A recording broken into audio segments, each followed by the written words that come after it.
Les États-Unis ont gelé l'aide à l'Ukraine et les Européens s'agitent.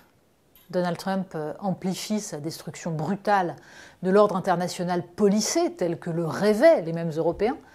Et l'on voit se réveiller ceux qui, pendant 30 ans, ont considéré que le fameux parapluie américain suffisait et que les appels à une indépendance appuyée sur des capacités militaires et industrielles relevaient des vieilles lunes souverainistes.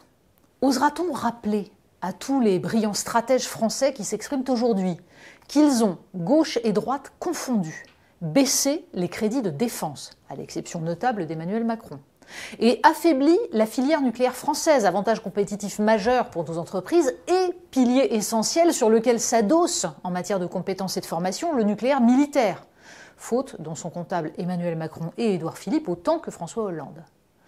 Mais au moment où le monde bascule, on ne s'apesantira pas sur le passé. L'avoir en tête peut tout au plus éviter d'être dupe des déclarations lyriques et permettre de débusquer les platitudes sous les airs pénétrés. Comment lire ce qui se passe depuis le vendredi 28 février, depuis que Donald Trump et J.D. Vance ont violemment pris à partie Volodymyr Zelensky en assumant l'idée qu'il fallait montrer au peuple américain ce qui reste habituellement confiné dans les bureaux des dirigeants. Le rapport de force à l'état brut qu'ils ont donné à voir, faut-il le rappeler, est la réalité des relations internationales telles qu'elles n'ont jamais cessé de se jouer. Le bouleversement ne se situe pas là, mais dans le contre-pied qu'opère Donald Trump par rapport à la posture adoptée par les démocrates américains sous l'influence de ce courant néoconservateur qui dominait le parti républicain sous les Bush père et fils, avant de passer avec armes et bagages du côté du parti démocrate, notamment autour d'Hillary Clinton. Le messianisme néoconservateur a poussé les États-Unis à déclencher des guerres, en Irak ou ailleurs, dont l'objectif était de matérialiser la victoire des démocraties par le changement de régime et l'entrée des pays visés dans la sphère à la fois idéologique et économique américaine. Et puisque les néoconservateurs sont les héritiers du mouvement antitotalitaire qu'ils ont mué en croisade occidentaliste, la Russie, même dépouillée de ses habits soviétiques, reste l'ennemi héréditaire. Cependant, ce sont bien les enjeux économiques qui permettent de comprendre les oscillations des relations russo-américaines depuis 2 décennies, avec l'Europe comme terrain de jeu. Donald Trump, en mettant au centre des négociations les terres rares ukrainiennes, ne fait que dire tout haut ce que les Américains ont en ligne de mire depuis des années. Et le revirement spectaculaire qui pourrait intervenir sur le dossier Nord Stream 2 illustre l'autre nature de ces enjeux matériels, la guerre énergétique. Les Américains, d'Obama à Trump, en passant par Biden, s'étaient opposés farouchement à un gazoduc qui rapprochait l'Allemagne de la Russie et permettait aux Européens de refuser le gaz de schiste américain. D'autant que Nord Stream 2 contournait le nœud ukrainien.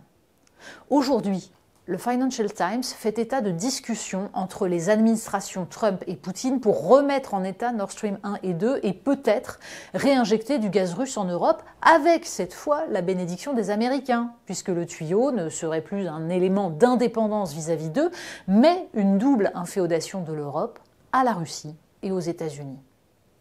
La conclusion de cette histoire, dont l'avenir proche dira si elle relève des élucubrations de conseillers de l'ombre ou d'une véritable stratégie trumpienne, eh bien c'est que la dépendance européenne ne cessera pas à coups de proclamations solennelles.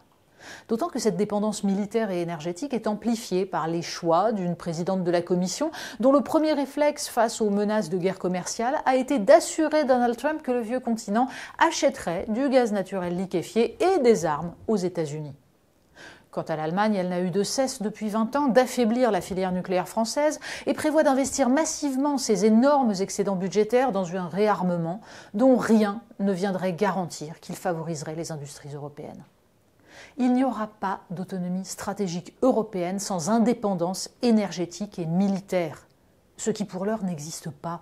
Les Français, pourtant les mieux armés, dépendent des États-Unis pour des composants aussi essentiels que les catapultes électromagnétiques du porte-avions Charles de Gaulle, au point qu'il leur serait aujourd'hui impossible de s'opposer à la guerre en Irak comme ils le firent en 2003. La question urgente est donc de se demander quels sont les buts de guerre qu'ils poursuivent dans leur soutien à l'Ukraine, question à laquelle ils n'ont pas répondu depuis 3 ans.